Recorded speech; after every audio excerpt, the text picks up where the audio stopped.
JP Shadrick, Mike Dempsey, and Brian Sexton have all the news and information to get you ready for today's game. Into the end zone, touchdown! The Publix Tailgate Show is brought to you by the University of Florida, Farrah and Farrah, Yucatan Guacamole, Baptist Health, and by EverBank. The Publix Tailgate Show starts right now. Week 17 in the National Football League, and it finds us where we always begin the day here at EverBank Stadium in the Hyundai Studios at the Miller Electric Center. Brian Sexton along with Mike Dempsey, and this is the first hour of the Publix Tailgate Show. Publix, where shopping is a pleasure. The Titans and Jaguars finish out the home slate at EverBank in Jacksonville starting at 1 o'clock Eastern Time. Mike. Brian. Merry Christmas, Happy New Year. We're Likewise. at that week. And I'm going to start somewhere different this week. Okay. Driving down Atlantic Boulevard today. Shout out to the guy in the short bed Ford F-150, gray two-door with a big Jaguars flag on either corner of his bed. And all I could think of is that guy deserves a Packers-Vikings style game today, right? I mean, the kind of game where something is on the line the week after Christmas, the week before New Year's. That's what we all want. That's what we're not getting this year. And just a shout out to him and all the fans who love this team and want more for this team, who have endured this season with this team. I just couldn't help but shout out to him. Well, it's not just whoever this he season. It's a lot of recent seasons. I mean, the two preceding ones notwithstanding, and especially for the ones who are going to show up today, Brian, and sit out there, probably get rained on. Game between two teams going nowhere except maybe a battle for who gets the higher draft pick at the end of the day. And that may not be on the players' or coaches' minds today. It might be on a lot of Jaguar fans' minds. But if you're bringing your kids out to the stadium and this is your last opportunity to see the Jags play at home this year, you want to see them play well and win. Against the Titans, which brings me to point number 2 that I want to start with today. And that is that this is the franchise, Mike, that when they were the Oilers, denied the Jaguars the chance to win their first ever game here in 1995. Kept them from winning the division title in 1998 when they were the Oilers. People forget that game. That was the game Mark Brunell got injured late in the season. 99, everyone remembers that. There have just been so many opportunities for the Oilers/Titans to stand in the Jaguars' way over the years. You always want to beat them. I know there are people that want to talk about draft position, and I understand that. I totally do. I've been one of those guys at points in the past. But today, it's the Titans. You always want to beat these guys. Well, that's fine if you have that point of view. And I do think that a percentage of the fan base feels that way, but I think there's a percentage of the fan base that feels the other way. There definitely is. They want to be entertained, but they want the best pick possible. And, I think that's a legitimate point of view to have because it's not just about winning today. To them, it's about winning long-term and winning next year. And this year, the playoffs are out of reach. So, look, and generations are turning over here with Jaguar football, right? We've got a bunch of young folks coming up that don't remember that. Which is why it's important to beat them. Well, it is important to some degree, but I think a lot of folks now, the way things went down with the Houston Texans over the last couple of years would put them at the top of the most hated rivals list. But regardless, for the longtime Jaguar fans, Tennessee probably will always be number one. All right, you got your contrarian hat on today. That's what I love about you. I don't know. Let me see if I can sell you on this one. Congratulations to Fred Taylor. Of course. Named a Hall of Fame finalist for the second consecutive season. I don't know whether he makes it in. There is a good list of 15 finalists.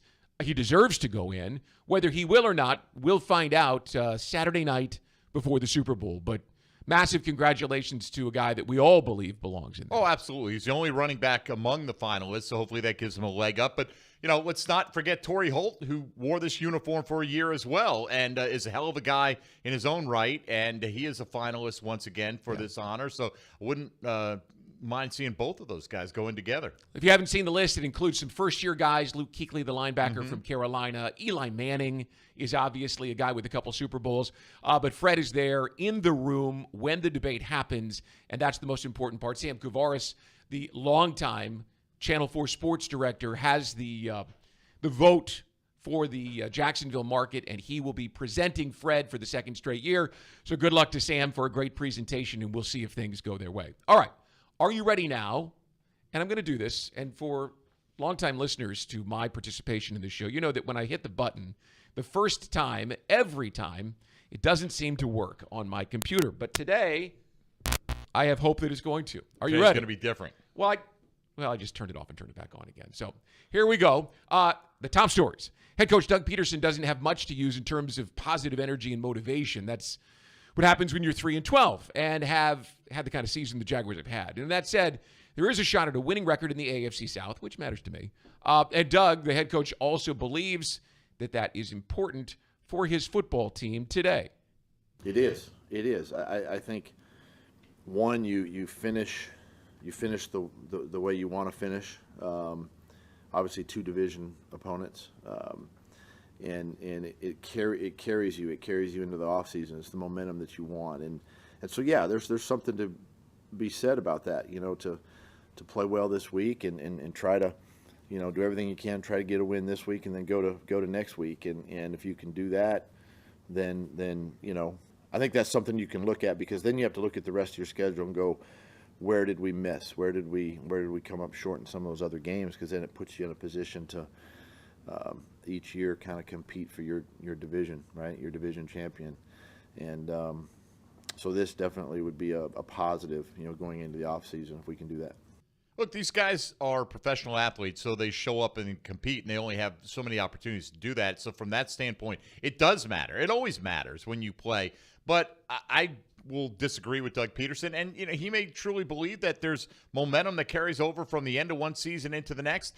Well, you tell me why about half of the NFL playoff teams turn over every single year. Most of those teams ended with good momentum, and I don't think it necessarily matters. Momentum. Yeah, I don't think momentum is the right word. But for young players who are going to be here and part of their future, it's good to win no matter when you win.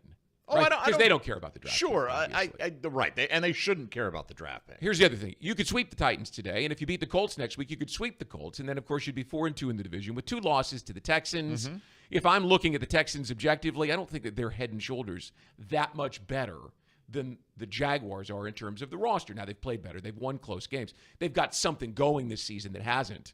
I just think the division is an important thing, even though we kind of gloss over it in a lot of ways.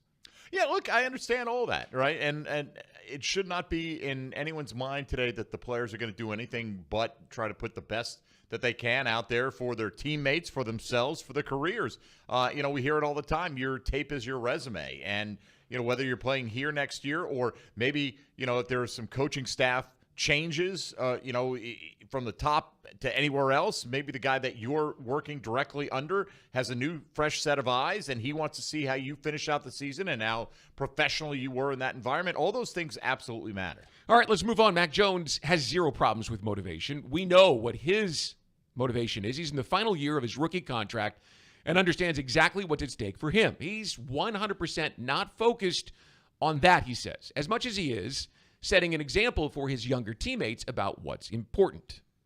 If you're a competitor and you get a chance to play in the NFL, you're going to go out there and play your heart out. So that's how I view it. I know the guys on our team are feeling the same way. Obviously, it's a circumstance we may not want to be in, but you got to really view it as a challenge and take it one play at a time, like I always say, and go out there and put good stuff on tape because somebody's watching. I don't know where you stand on Mac. I don't think he's going to get a big deal in free agency. He came here this year with the hope that he would get enough time to be able to reestablish himself, and he doesn't look like a starting quarterback right now. Would you want him back as a backup? It depends on what my options are. I mean, I wouldn't write it off, but I don't think I've seen anything from Mac Jones that makes me think that he is this great upgrade over C.J. Beathard. I think, other than staying healthy and being available, and C.J. was banged up a lot last year, but he answered the bell when he was called upon against Carolina and got the win. Mac Jones has not played great. No, he's thrown way too many interceptions. So would I want him back? I wouldn't not want him back necessarily, depending on how it plays out, but I don't think it's a high priority for me. If he plays well these last 2 weeks, does it change anything for you? Well, it might change something for him, right? I mean, like for him, I think the best possible scenario you can get into is kind of like what Gardner Minshew got into with Las Vegas this year, where they had Aiden O'Connell, who played well at times down the stretch last year, but wasn't a greatly established player. And can you go in to one of those circumstances and compete for a job? Or could you hook on with a team that is going to be drafting their future at the quarterback position very high and maybe be that bridge guy. I think, that's what Mac Jones is trying to play himself into a position to do. All right. Offensive coordinator Press Taylor has had to manage a number of lineup issues, not the least of which have come at offensive tackle. Cam Robinson obviously started the season, then was benched, went to Minnesota. And Walker Little is now sidelined for the season with a high ankle sprain. So that leaves third-team offensive tackle Cole Van Lannon to man the left side, which impressed Taylor because just a few weeks ago against the Titans, Cole had to suddenly start in place of Anton Harrison on the right side. Press says he's got a high level of confidence today in the new left tackle. It's like we talk about with backup quarterbacks. I mean, you're one play away, and it could happen the first series, the first quarter, the second quarter. You got to catch up to the speed of the game at that point. You're sitting on the sideline watching, and now you got to go out there and block a guy that's been lathered up throughout the course of the game. So I thought Cole did a good job, and he's kind of always done that whenever we've thrown him in the fire like that. And that's kind of life as a backup, though. We hardly even noticed him last week, Van Lannon. Which is great. Exactly what you want. Yeah. We heard about him coming out of the preseason and sort of chuckled because it's the preseason, and PFF had him as the highest-graded offensive lineman in the preseason in the entire NFL. And when you've needed him this year in 2 starts, he's played pretty well. Yeah, now you want to talk about a guy I wouldn't mind seeing back. Yeah. This is a guy I wouldn't mind seeing back. But he may find himself with a much better opportunity. He may actually get a starting job somewhere based on the way he plays down the stretch here, Brian. And there was even some talk might the Jags look to flip him for a draft pick because that is how well he performed in the preseason, that there would be some interest. Fortunately for them, they hung on to him the way the season's played out. And in a season with a laundry list of things that have to get better and have to change, the offensive line has played well. They've pass blocked well. They've struggled.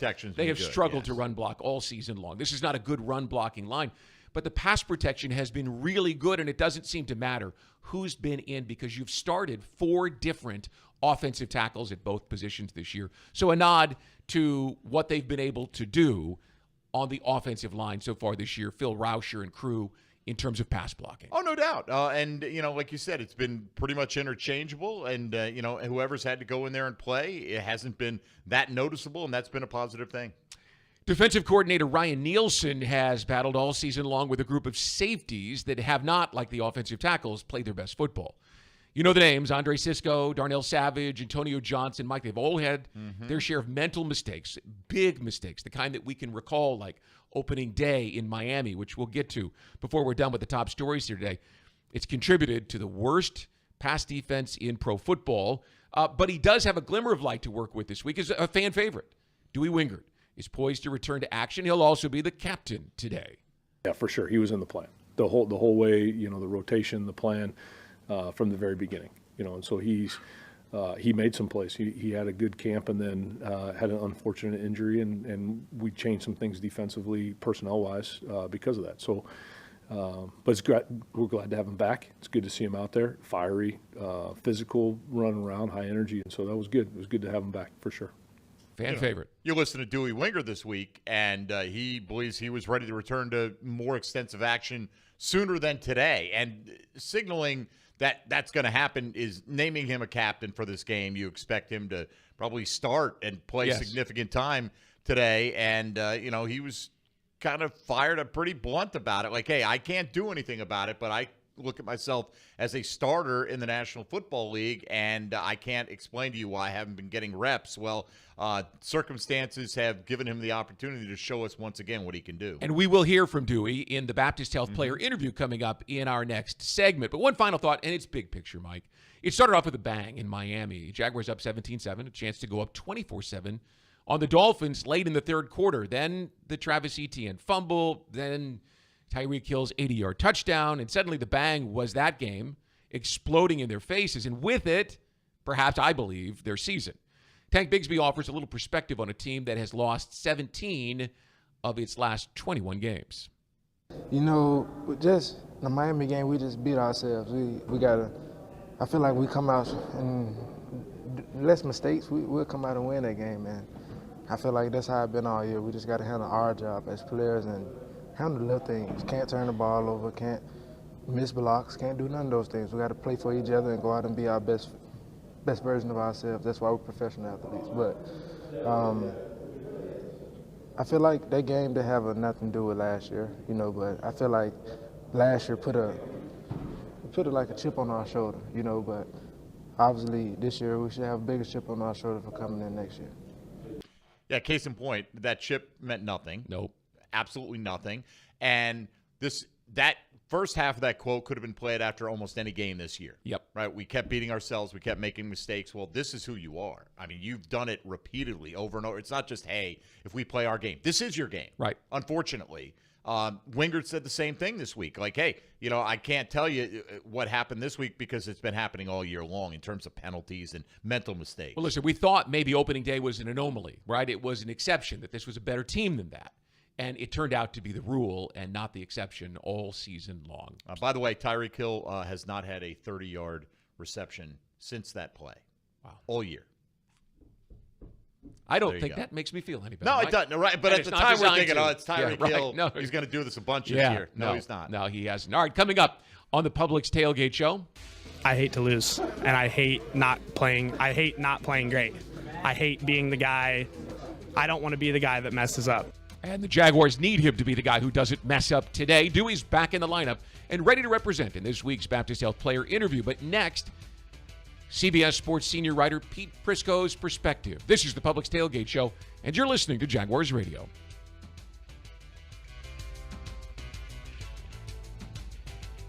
It's game time, Jaguars fans, and Publix knows that football is all about pairings. A high-scoring offense paired with a stingy defense. A rocket-armed QB paired with a dynamic wide receiver. And at Publix, you can pair hot deli chicken tenders with savory dips, delicious sub platters with ice-cold beverages, and you can pair these tailgate essentials with an entire parking lot full of Jaguars fans chanting, Duval! Gear up for your tailgate at Publix, the official supermarket of the Jacksonville Jaguars. Touchdown at Jaguars away games when you fly nonstop from Jacksonville International Airport. Join the Jaguars in Miami and Houston. Watch them win in Philly, Detroit, Nashville, and Las Vegas. All the other Jaguars games are just one short connection away. And if airport parking has you stressed, be sure to visit the Jax Airport website before traveling to the terminal. On it, you'll find information about the status of on-airport parking in real time. See if your favorite areas are available or if you need to call an audible. Visit flyjax.com for more information. Jags fans, are you ready to upgrade your living space? Enter for a chance to win the ultimate furniture giveaway. You could enhance your home with a new sectional, queen mattress, or queen bedroom set, courtesy of Furniture Source. One lucky fan will receive new furniture after every Jaguars home game this season. Don't miss out.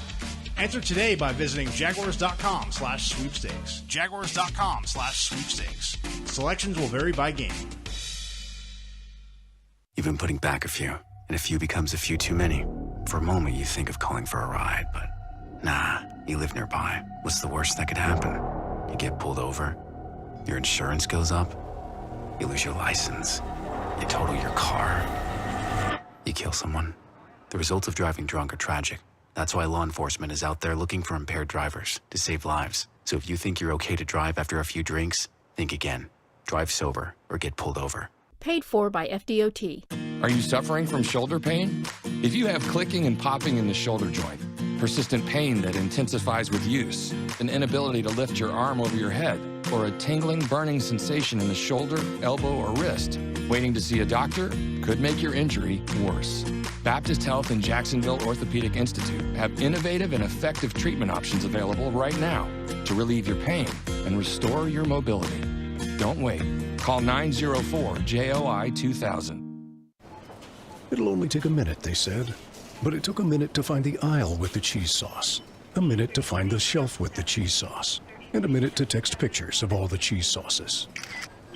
Only to get the reply that, no, none of those are the right cheese sauce. You know what actually takes a minute? Figuring out who's going to DD so no one drives impaired after the game. Take a minute, make a plan, never drive impaired. Go to takeaminutenow.com. From Diageo, Mad, Uber, and the NFL. Please drink responsibly.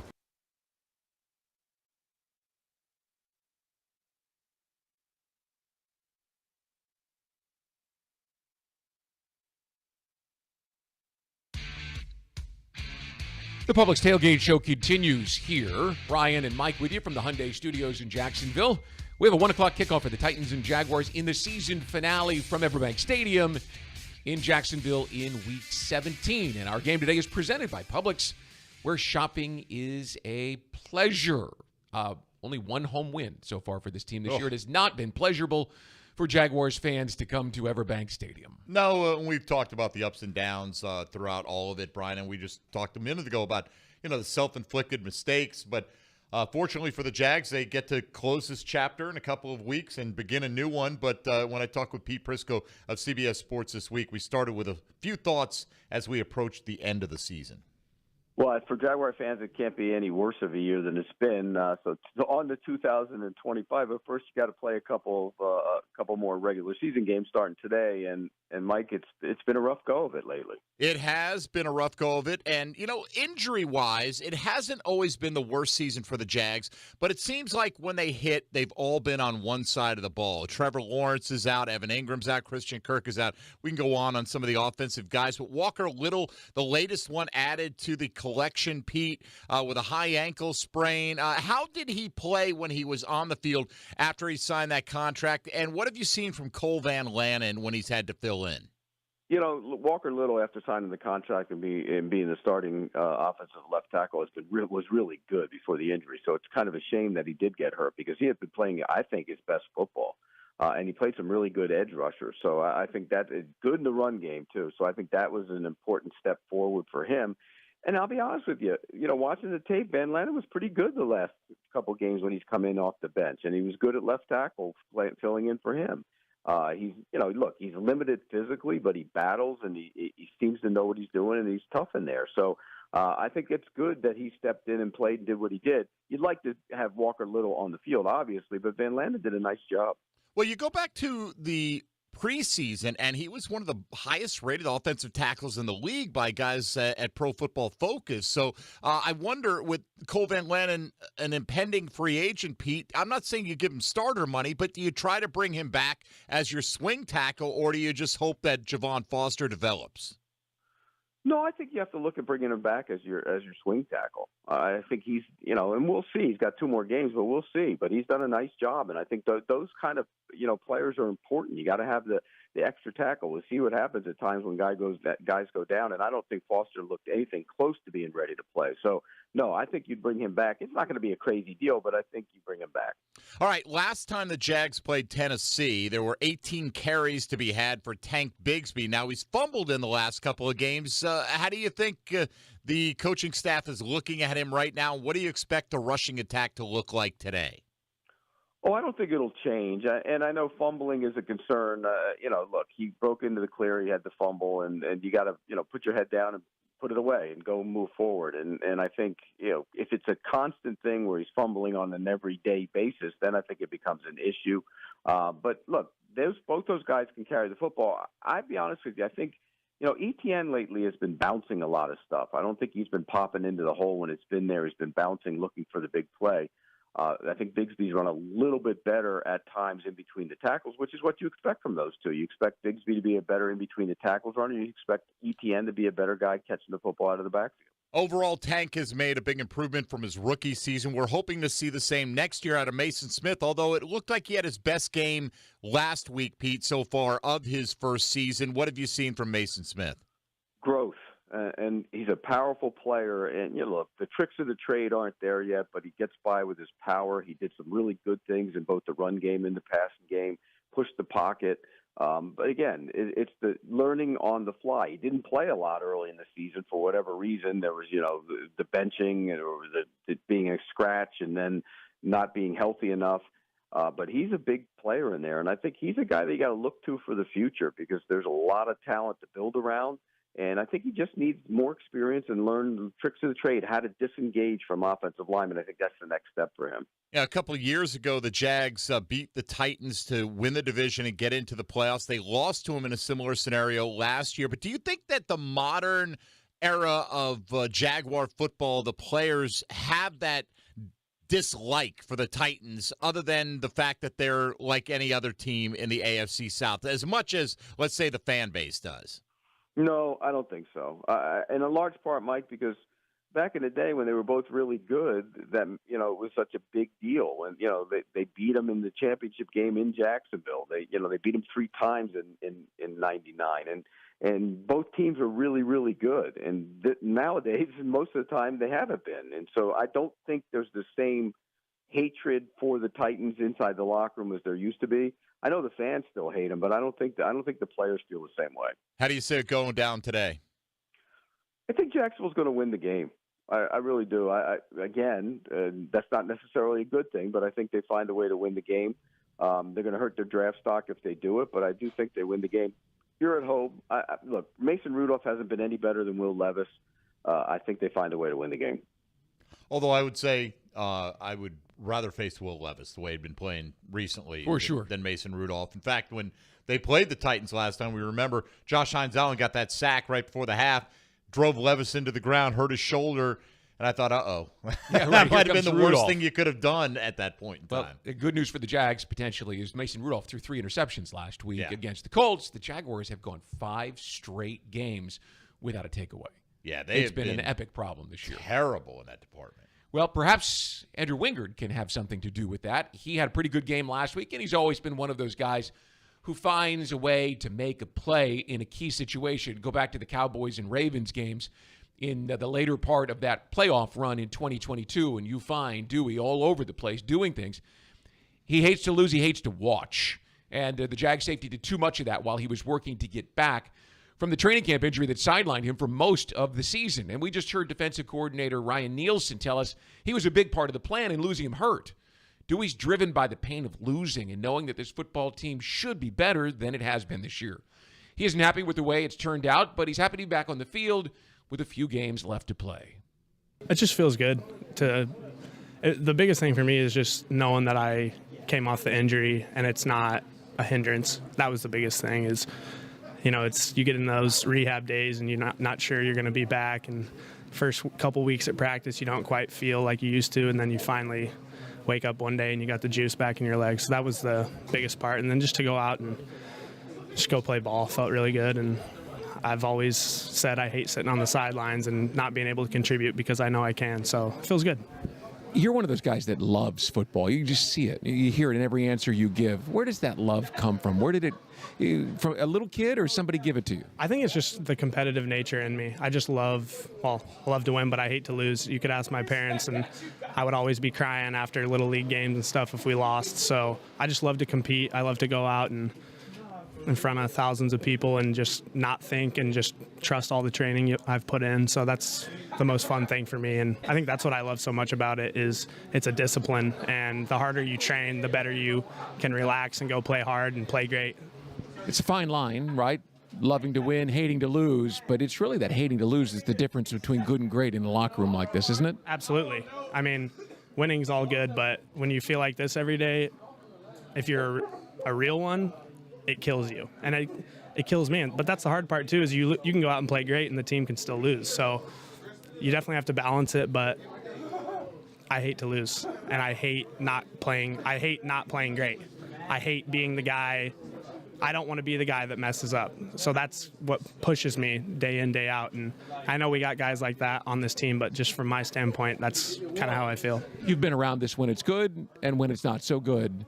Tell me, how far is that line between getting back to being a team that's good? It doesn't seem like it's that far, but it feels that way right now. Right. And, we've been beating a dead horse like, oh, we're a good team. Well, we're not.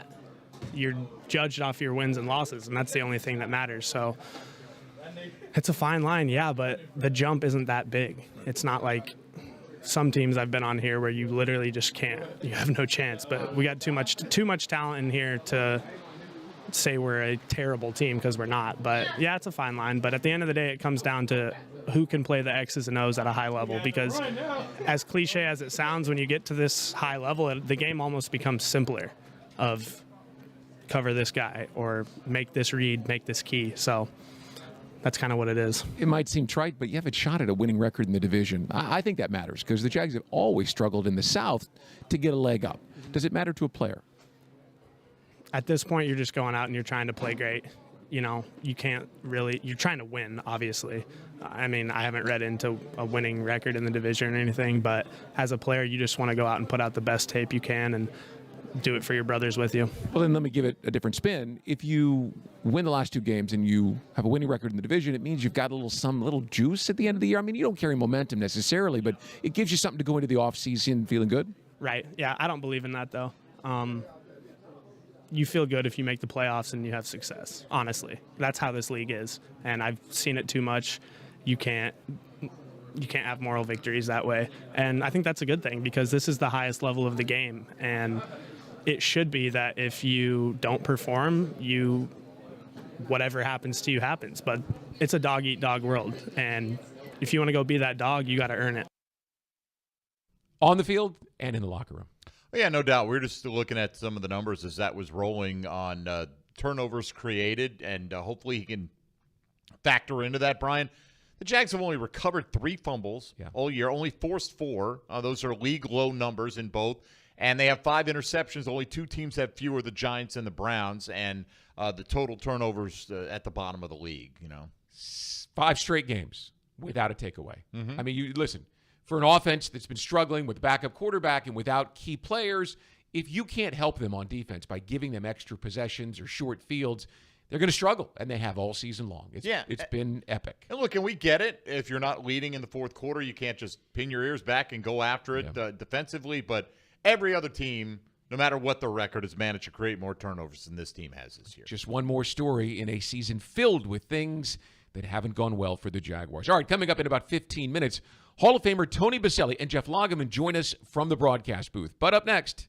It usually takes longer, and he's really, he's just excelled since he's gotten here to where he's at now. That's Chad Hall, the Jaguars wide receivers coach, and we'll hear from him on the story of this season, the big bright spot, rookie wide receiver Brian Thomas Jr.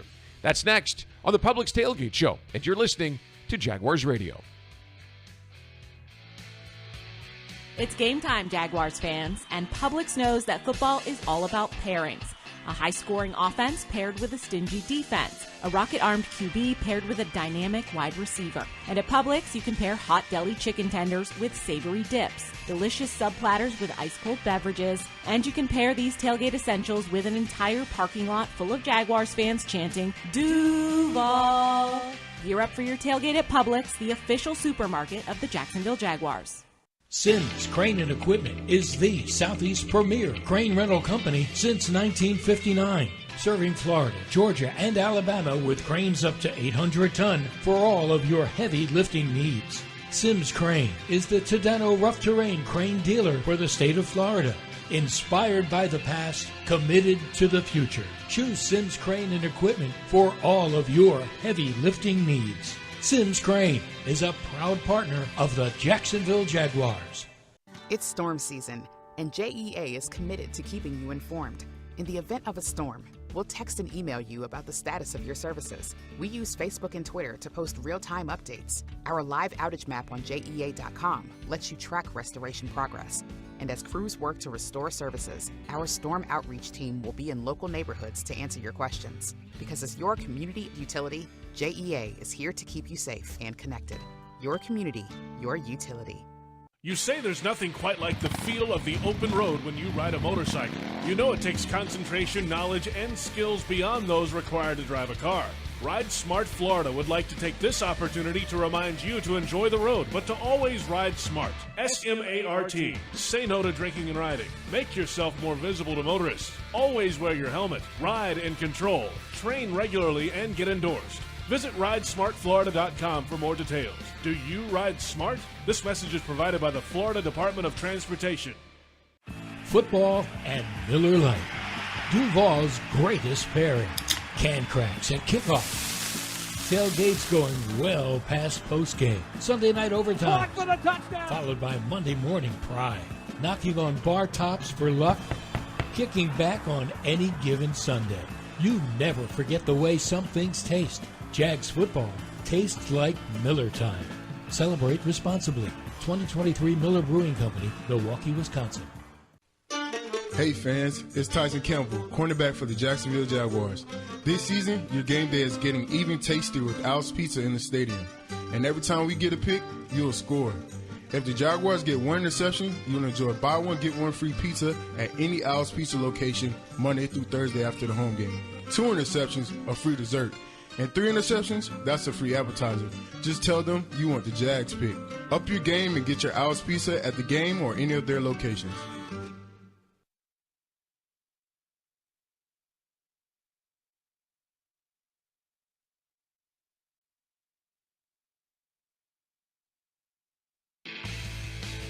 Welcome back to the Publix Tailgate Show. Publix, where shopping is a pleasure.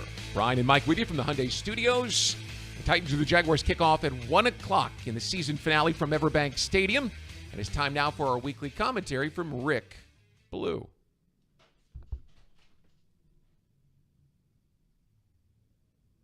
The Jaguars close out their home schedule today. Another disappointment in Duval. 1-5. Really a shame. It is. I mean, great fans, some of the best around, but the team just doesn't respond. They start slow and they can't finish. You want to drop London on me? Fine. Have fun with that. But I'm not going there. Mac Jones and Mason Rudolph. That's your ticket. What a matchup that is. Worth the price of admission. However, a couple of other interesting battles today. What about left tackle Cole Van Lannon? He'll take on former Jaguar Arden Key. Key, 12.5 sacks in 2 years in Nashville. Clearly, the Jaguars made a mistake there. They never should have let him go. Jacksonville continues to have zero depth at edge. Also, it is the return of Calvin Ridley, who's on pace once again to put up 1,000 yards, but his numbers are really misleading. I looked it up. Over the last 2 years, he's been throwing the football 245 times. He's only caught 132 passes. That's 53% of the time. 53%. That has to be a record. Jags made the right move here by allowing him to go and, of course, going out and drafting superstar Brian Thomas Jr. Leadership, always an issue when you talk about anything in the NFL. And Andrew Wingard, visibly upset last Sunday in Las Vegas. He called out everything as far as the coaching, came out and said that he's a baller, says that he's a leader, he's a starter in this league. I've always known this. When you get to the NFL, teammates only listen to great players. Is Dewey one of those? Well, we'll find out in a couple of hours. He gets to start today. The people get what they want. That's Andrew Wingard with Darnell Savage out with the concussion. Finally, as we get ready for today's game, is it better for draft positioning to lose? Absolutely. And we've been talking about it all week, but I really would love to know, for those of you on your way to the game, when you get into the stadium, is that honestly the way you feel? Do you go to a game to watch your team lose? Find that interesting. Have a happy and safe New Year. You can catch Rick on Into the Night with Rick Ballou on 1010XL, Monday through Friday from 6 to 8. All right, wide receivers coach Chad Hall has been front and center for the rise of rookie wide receiver Brian Thomas Jr. since before he was a Jaguar. He worked with the personnel department throughout the evaluation process, and when he got his guy on draft day, he knew he had a big-time talent. What he's done is beyond remarkable, and with 2 games left, and at a point in the season when most rookies are showing signs of a long NFL season, Brian is just getting stronger. And it was my first question to Chad after practice on Thursday. It's a good question. I haven't really thought about it, but you're right. Usually they hit the rookie wall. I guess just looking at it, it's probably because early on he wasn't really the horse. We had a couple other pieces and he wasn't doing it all basically. So he was kind of, moved in slowly into the offense. Well, now, Christian and Gabe, and we're just, so I think he's just taking on more responsibility, but it didn't happen until halfway through the season. So maybe that's it. If it started like this, I think he'd be worn down. But in saying that, he really takes care of his body. Like, this is very important to him. He's mature beyond his years. He doesn't act like a rookie in many ways at all. So he knows what's important, and he takes care of it. He's been a big story this season. What is it about him that people don't know? They see the catches and running down the field so fast. Tell them something that they don't know about Brian Thomas Jr. How smart he is. Because people don't see that part of it, but during the draft process, that was one of the things that really stuck out to me. I knew I wasn't going to have to teach him the playbook. I could, work on technique and getting him better as a receiver rather than teaching him the plays and making sure he knows what to do.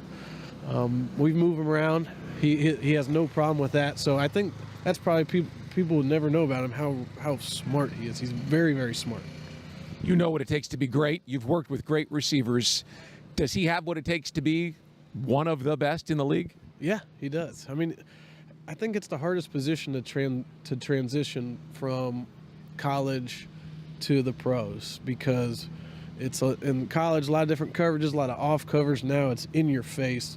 Things move at the snap. A lot more disguises and press man. You got to work release. So it usually takes longer, and he's really, he's just excelled since he's gotten here to where he's at now.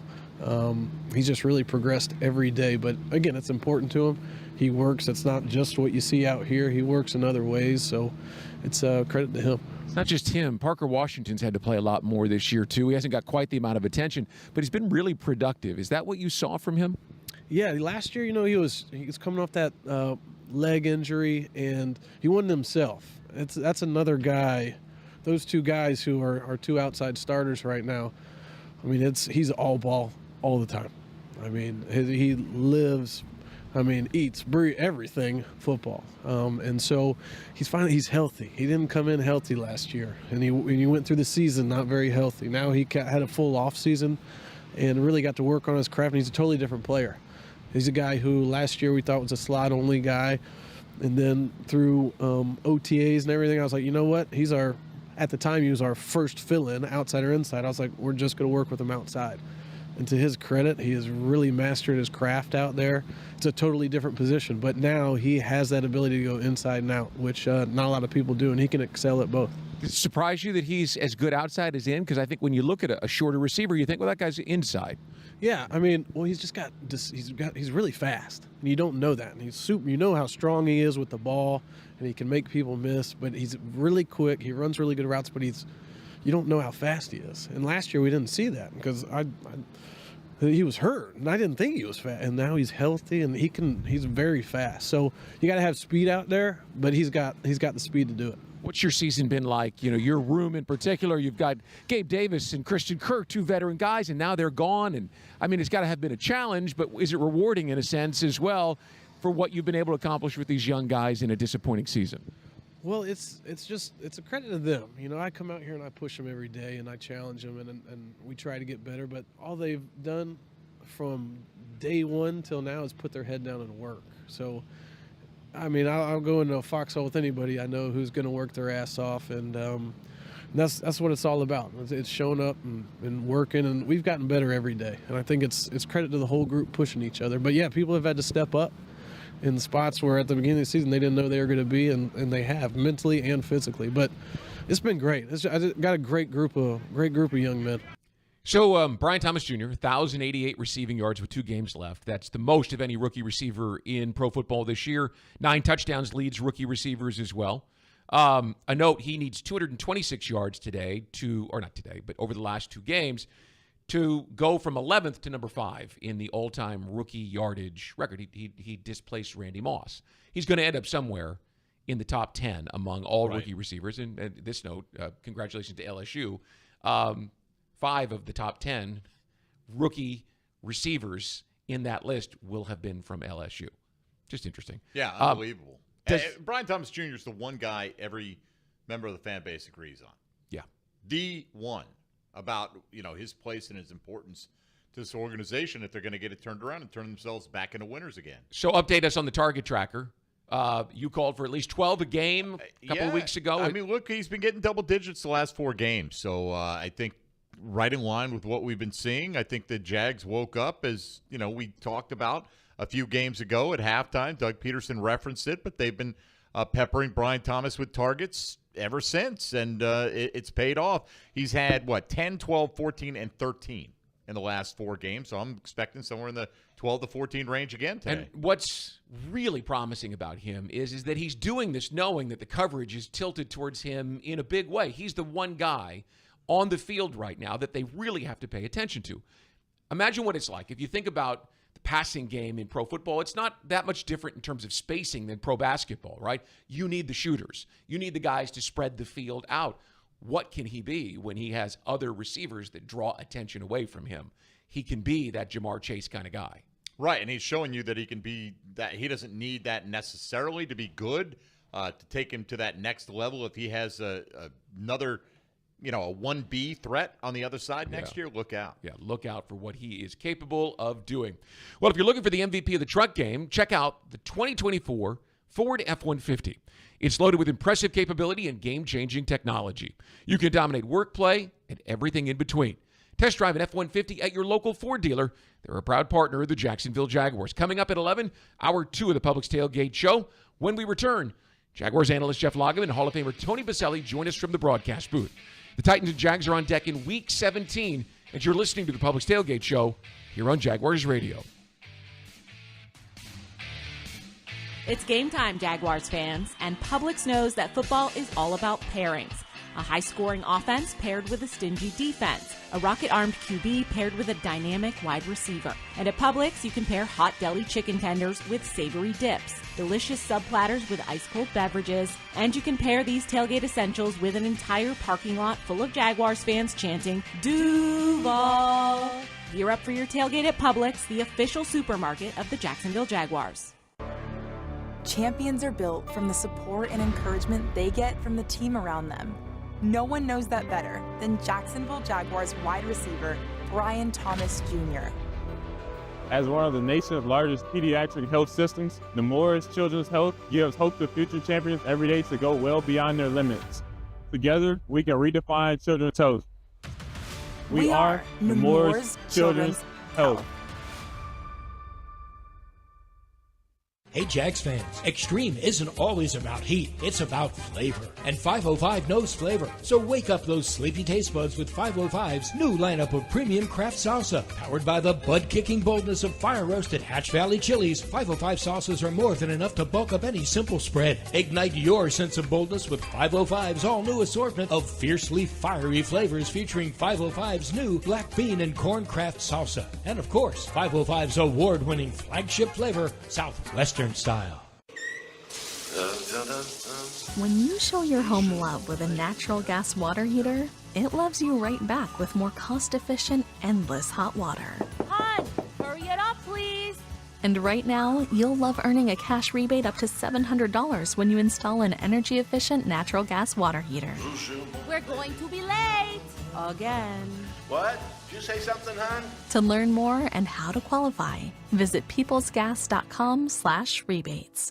Frank Frangie here. When you want barbecue in Jacksonville, you want Bono's Pit Barbecue. You can find Bono's locations all around town and on game day at EverBank Stadium because Bono's is the official barbecue of the Jacksonville Jaguars. Over 70 years of authentic Southern Pit Barbecue. We are the local barbecue joint in BBQval for generations of people in Jacksonville. Go to bonosbarbq.com to learn more or call 904-880-8310 today. And remember, if you don't see a pit, it ain't legit. You say there's nothing quite like the feel of the open road when you ride a motorcycle. You know it takes concentration, knowledge, and skills beyond those required to drive a car. Ride Smart Florida would like to take this opportunity to remind you to enjoy the road, but to always ride smart. S-M-A-R-T. Say no to drinking and riding. Make yourself more visible to motorists. Always wear your helmet. Ride in control. Train regularly and get endorsed. Visit ridesmartflorida.com for more details. Do you ride smart? This message is provided by the Florida Department of Transportation.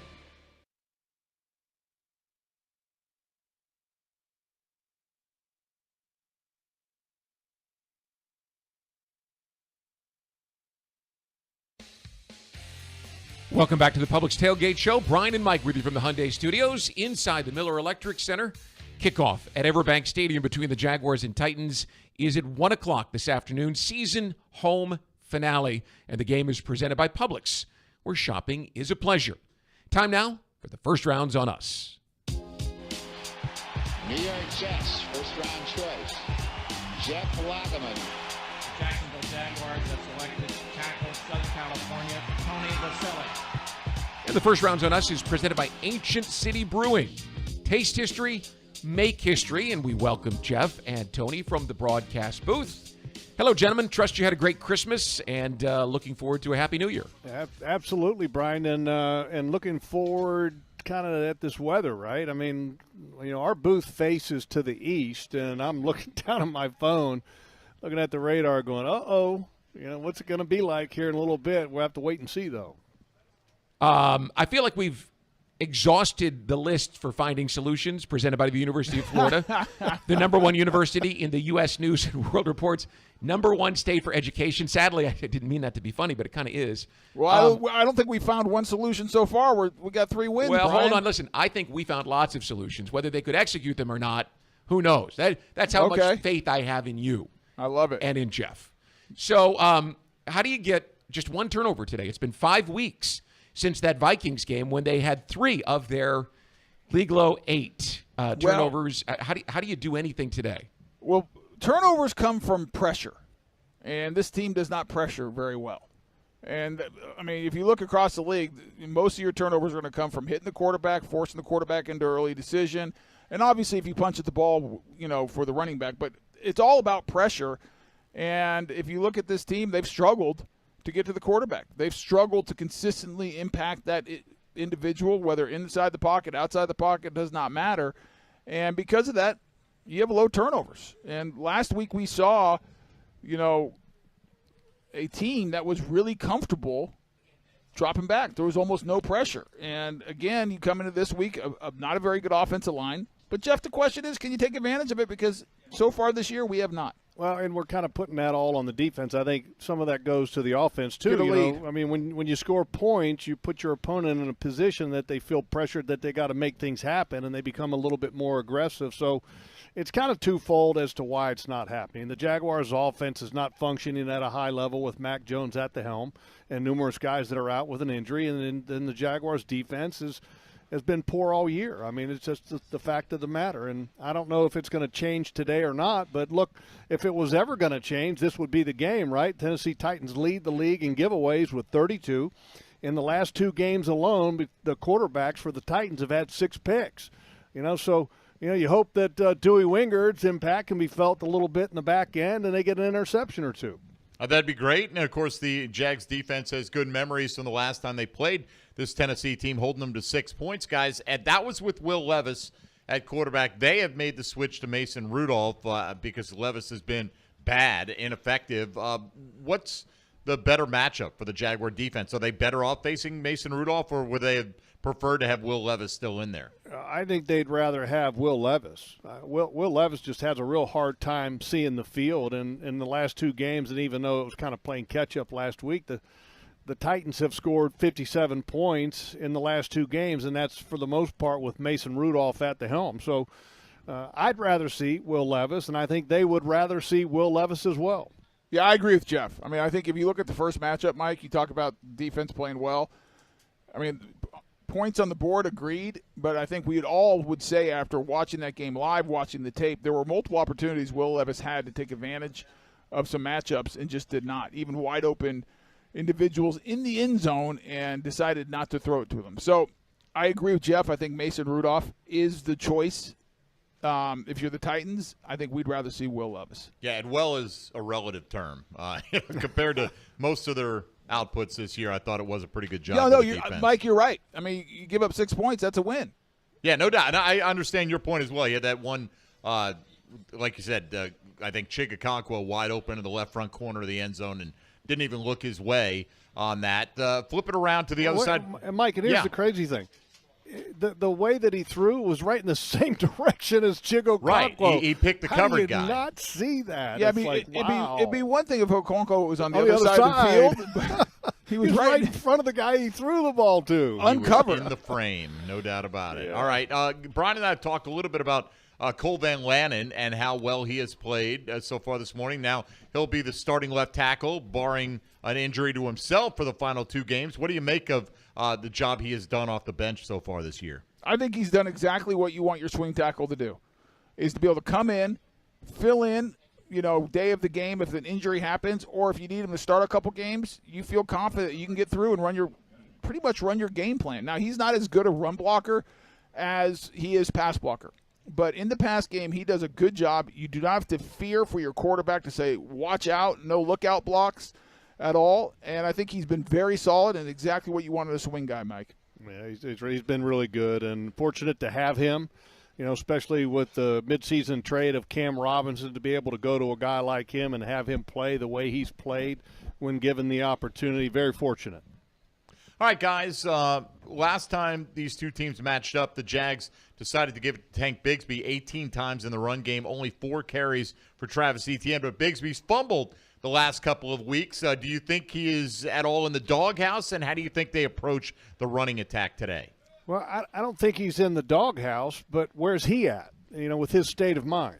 Because the reality is that you've had back-to-back games with a fumble, and if you watch the tail end of that game after he had the fumble in Vegas, it was very clear that he wasn't running as strong nor as aggressive.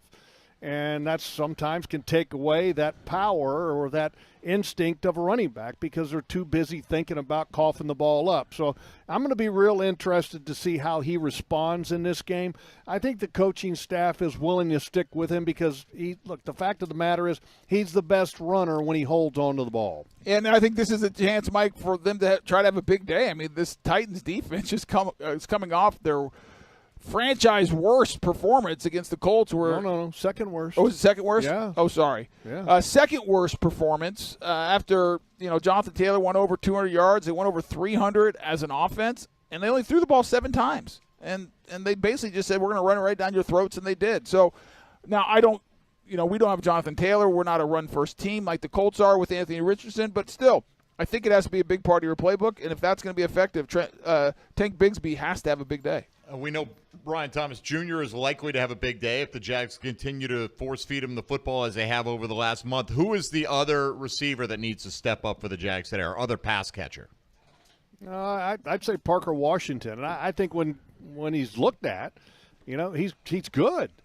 I think the issue here is can the quarterback find a second wide receiver in this offense? Because Brian Thomas Jr. is going to get a lot of attention from Mac Jones, but can Mac kind of run the offense and get Brian a lot of touches and then also find other people in the process? Well, at some point you got to believe that the Titans are going to say, okay, the Jags want to force the ball to Brian Thomas. Let's take him away. Let's roll coverage to him and make someone else beat us. And, Mike, Parker Washington's a good name, but I think it's Brenton Strange. Mm-hmm. This team's at its best when Brenton Strange and Brian Thomas Jr. over the last 4 weeks get it going. And so I think, Brenton Strange needs to have a big day today. Yeah, let me just add one thing here real quick about the Titans' defensive backs. They're not very good. Okay, they haven't played very well at all, and Brian Thomas should have a big day unless they schematically do something to double him every play. All right, guys, have a great broadcast, and Happy New Year. Happy New Year, guys. Thanks, guys. All right, there's Tony and Jeff. You'll hear them at 1 o'clock when the Jaguars and Titans kick off at EverBank Stadium. Up next, hour number 2 of the Publix Tailgate Show. Top stories of the day coming up. You're listening to the Publix Tailgate Show on Jaguars Radio. It's game time, Jaguars fans, and Publix knows that football is all about pairings. A high-scoring offense paired with a stingy defense. A rocket-armed QB paired with a dynamic wide receiver. And at Publix, you can pair hot deli chicken tenders with savory dips, delicious sub-platters with ice-cold beverages, and you can pair these tailgate essentials with an entire parking lot full of Jaguars fans chanting, Duval! Gear up for your tailgate at Publix, the official supermarket of the Jacksonville Jaguars. The creamiest, dreamiest soft ice cream you get from Mr. Softy. For refreshing delight supreme, look for Mr. Softy. The milkshakes and the sundaes and the cones are such a treat. Look out for the ice cream stand, enjoy it from your seat. The creamiest, dreamiest soft ice cream you get from Mr. Softy. For refreshing delight supreme, look for Mr. Softy. S-O-F-T-E-E, Mr. Softy. Restaurant Orsay is a bustling French-American bistro focusing on classic French techniques with their chefs incorporating a traditional Southern influence. Celebrate life's special moments or just relax and enjoy their daily happy hour. Restaurant Orsay also offers full-service catering for any of your event needs. Restaurant Orsay, located in historic Avondale at 3630 Park Street. Visit www.restaurantorsay.com. Mr. Chubby's Wings is a whole lot more than just wings. Craving the ultimate game day experience? Look no further. Swing by Mr. Chubby's and indulge in the biggest and best wings in town, all while soaking up the lively atmosphere with fellow sports fans. With plenty of game day specials and locations on the West Side, Fleming Island, Ponte Vedra Beach, and new this season, EverBank Stadium, they're here for all your game day needs. Mr. Chubby's Wings is a proud partner of the Jacksonville Jaguars. Mr. Chubby's Wings, before the game, after the game, and during the game. You say there's nothing quite like the feel of the open road when you ride a motorcycle. You know it takes concentration, knowledge, and skills beyond those required to drive a car. Ride Smart Florida would like to take this opportunity to remind you to enjoy the road, but to always ride smart. S-M-A-R-T. Say no to drinking and riding. Make yourself more visible to motorists. Always wear your helmet. Ride in control. Train regularly and get endorsed. Visit ridesmartflorida.com for more details. Do you ride smart? This message is provided by the Florida Department of Transportation. The kick is up. It's good! Score winning sub deals this Jaguar season at Firehouse Subs. Receive 50% off on any sub when the Jaguars kick a field goal of 40 yards or more. It's a bold deal for the bold city. Download the Firehouse Subs app for offer details. Redeemable only at participating Jacksonville and Orlando area restaurants. Only available in the Firehouse Subs app.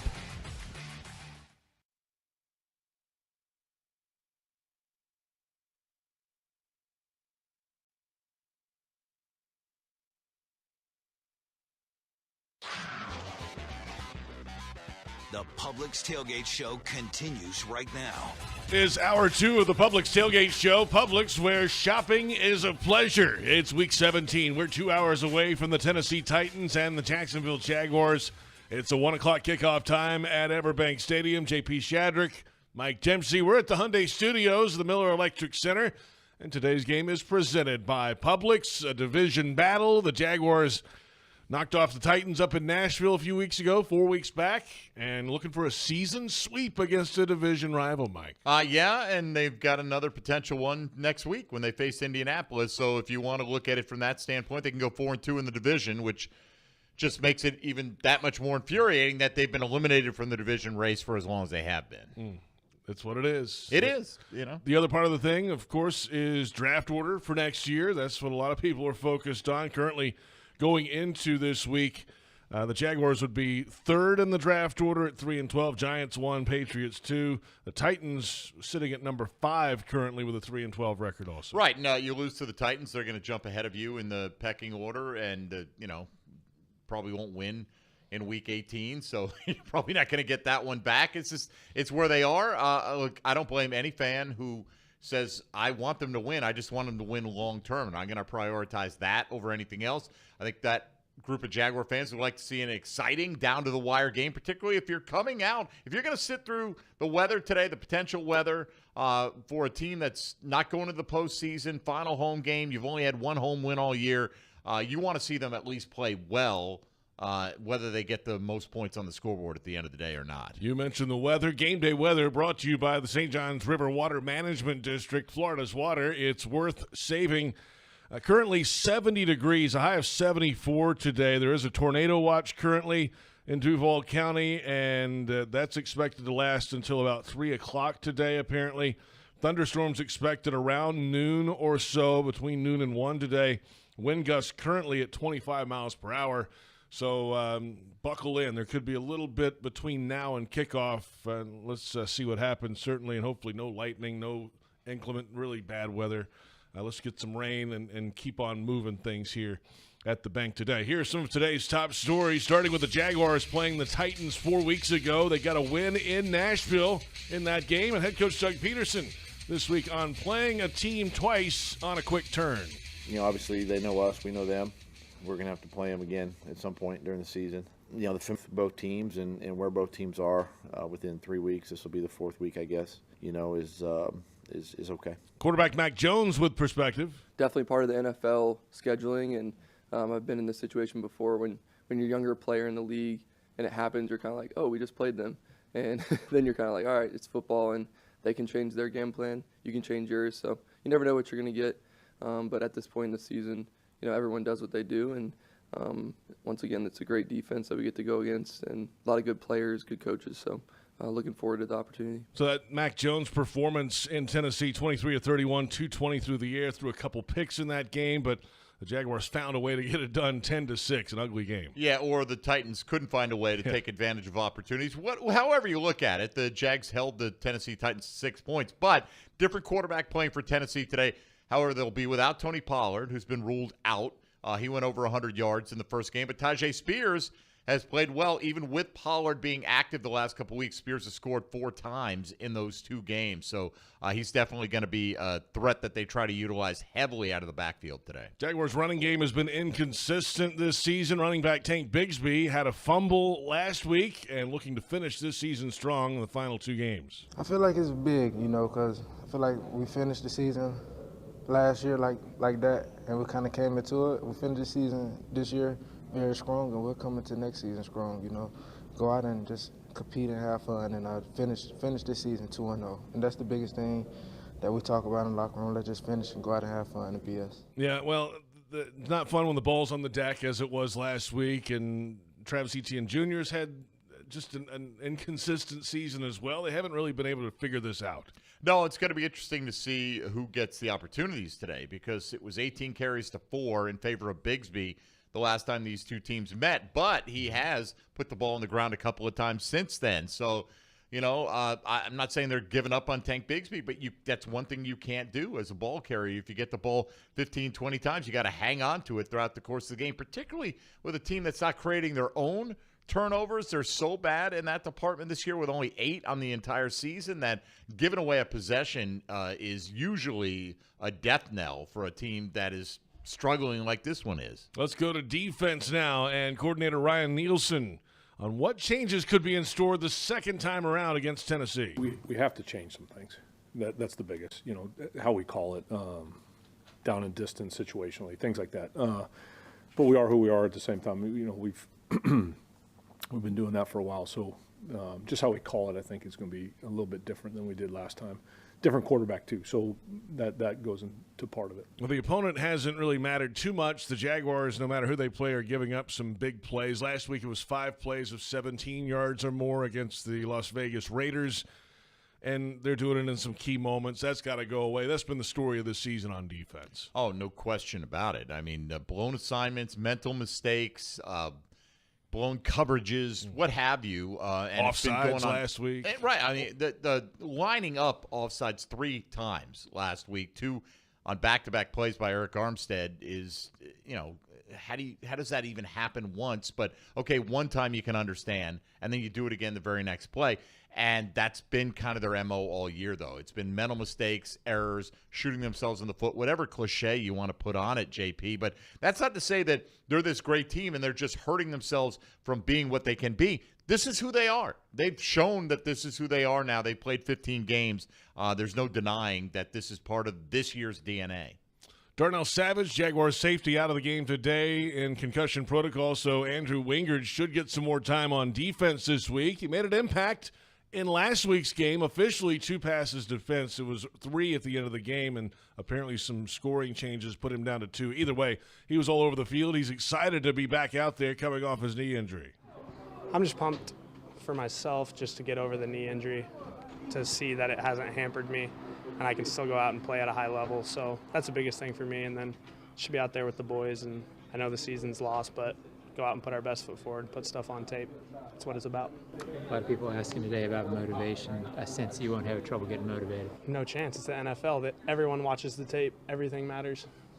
That's it. Plain and simple. Plain and simple. Andrew Wingard, he's not going to lack for motivation and going. He's always kind of that guy. He's the vocal guy, has been since the playoff run a couple years ago, certainly, and it's good to see him back out there at least making some plays. Yeah, it's been tough for him. Obviously got hurt in training camp and missed a good chunk of the season, and they brought in guys. Look, you had young guys you thought were going to develop into better players than they have up to this point, guys like Antonio Johnson and Andre Cisco. You brought in Darnell Savage to play somewhat of a either nickel or safety role, so it was a more crowded room that Andrew Wingard's been used to, but you could tell by his comments this week that he thinks he should have been playing more. He's been ready to go and do more. And the fact that he was named a captain this week, I think you got in your answer that he's going to be called upon a lot today. Yeah, the it was heard, I would say, and agreed with. Yeah, and he's in the lineup today. Mason Smith also getting some time. The rookie second-round draft pick defensive lineman out of LSU, starting to get out on the field more and produce. He explained earlier this week how he's grown off the field this year and why maybe it took a little time. I feel like it's more off the field, just really having a process. I feel like at the beginning of the year, honestly, before my ankle injury, I feel like I was kind of winging it to a point. Not necessarily getting in the facility as early as maybe I needed to, or just going off of, somebody else's routine, that, and no offense, ain't where I want to be. So I had to take it into myself and find my own process. Ask guys, that have been doing it at a high level for a minute now, what their process was, and just configure my own, whether that's workouts, eating right. Yeah, sometimes it takes a while for rookies to kind of figure out the pace of life in the NFL. I mean, this is your job. This is the livelihood now, and everything you do matters building up to each Sunday. Right. I think there are a lot of things in there that, you try to feel out along the way. One of them I would suggest to the next year incoming rookie class, get in early. All right. You can control that. Right. So, look, a lot of guys make the biggest leap from year one to year two because part of their rookie season is learning how to be a pro. And it sounds like that was a thing with Mason Smith, just kind of learning the ins and outs, but he has started to flash a little bit more recently on the field. No way should Jaguar fandom be writing this guy off. I'm not guaranteeing what his future ceiling is going to be, but I think it's potentially very high. How did we feel at this point last year about Brenton Strange and Tank Bigsby and the lack of contributions that they made to winning football last year? And they were much more significantly central to the story this year and a really much improved player. So I'm hoping that Mason Smith turns out to be that in 2025. Jags fans can't make the game. We get it. You can easily donate your Jags tickets to VetTix military veterans in the community through the Jaguars ticketing account page. Select more on the ticket page and select the game you'd like to donate. VetTix, tickets for troops. We thank them all season long. We go back to EverBank Stadium and welcome in Kai Stevens in the broadcast booth. Good morning, Kai. What's the weather's closing in, it feels like here. What's going on inside the stadium? I got my tornado warning sent to the phone this morning, so that was fun. Tornado watch. Tornado watch. Pardon. I'm not a meteorologist. Do not listen to what I say. Right. It is very soupy outside, so we'll see what the rain brings. Final home game of the year, though. Yeah, final home game of the season, and we just heard from Andrew Wingard. He brings that energy. He's a quote waiting to happen in the locker room always. Certainly was after the playoff run a couple years ago, Kai, and just has been a struggle for him this year. The knee injury, battling through, finally get on the field last week, and it's good to see him out there.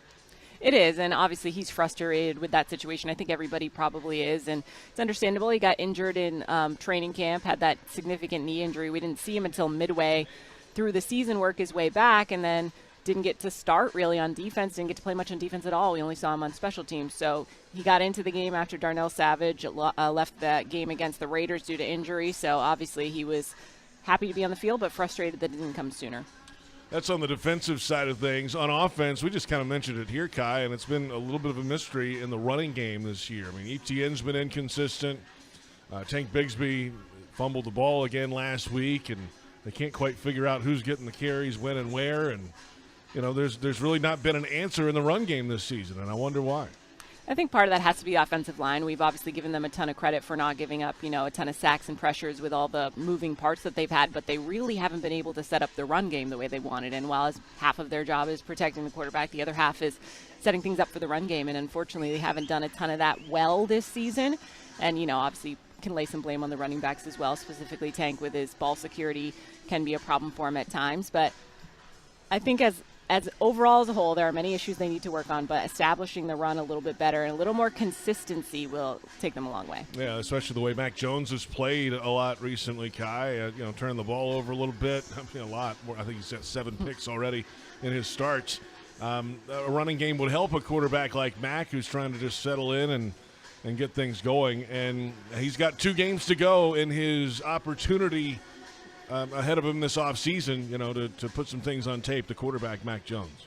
He does. Obviously, this, I think, is his 4th straight start now, so he's gotten in a little bit of a groove. Obviously, having Brian Thomas Jr. is never a bad thing, so that always makes you look good, specifically on the stat sheet. So using this time, I know he still wants to try to go somewhere and compete to be a starter, but either way, just proving, as a capable backup. I think some of his skill sets being the fact you don't have to change your entire offense for him. He can kind of work into what he's worked into what they have played out for Trevor, so that works well for him. And I don't know what he'll be able to do. This is certainly a good opportunity, and depending what the Colts have going on by the time we get to Week 18, that should be an opportunity for him as well, and he'll try to take advantage of it. When in doubt, feed the beast. Brian Thomas Absolutely. Jr. I don't know if that's his nickname or not. I just called him a beast, but he is. He's been playing like that. Sure has. Yeah. It's incredible to have a weapon. The ever so wise John Ogier always says to have zero expectations for the rookies, so that way if they do anything, it's a surprise. But Brian Thomas Jr. has quickly become a rookie that you have expectations for. I think maybe a couple games into the season you realized it was going to be different. And to see him just growing, I know the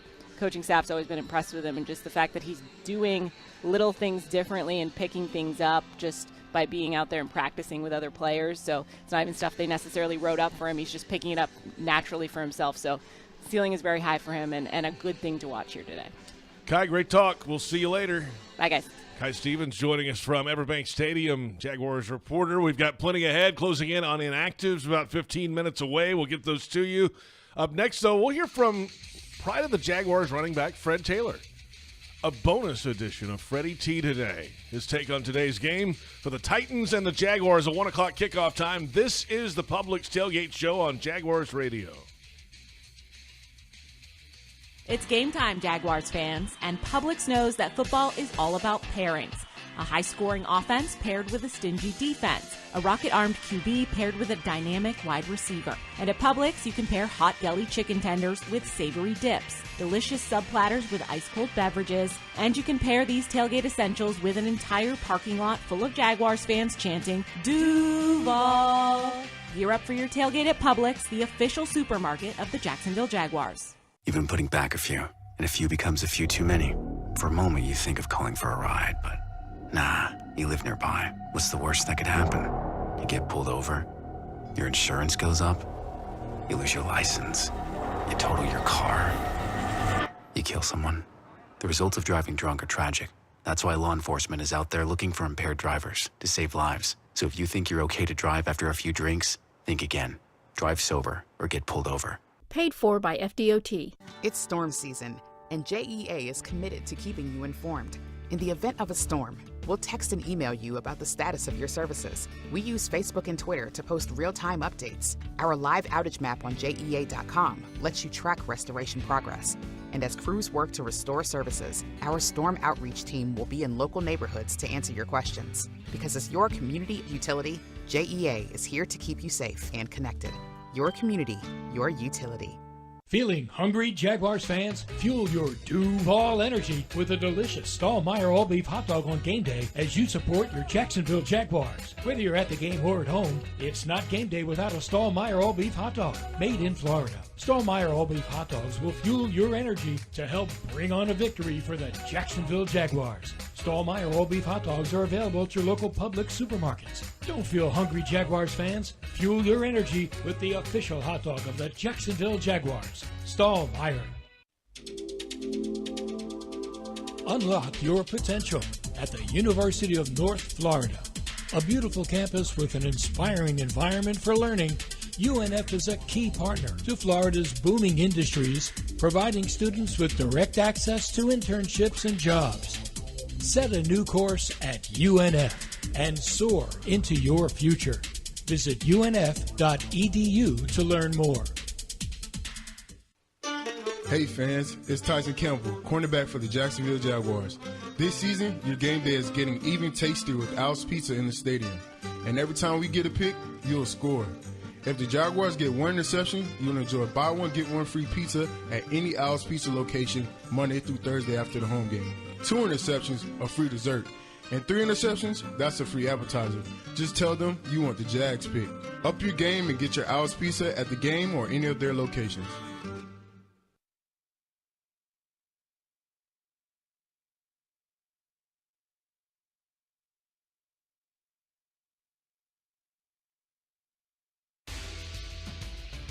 JP Shadrick, Mike Dempsey from the Hyundai Studios. The Publix Tailgate show continues inside 2 hours until Week 17. The Tennessee Titans and the Jacksonville Jaguars, both teams 3-12. Kickoff time at 1 o'clock at EverBank Stadium.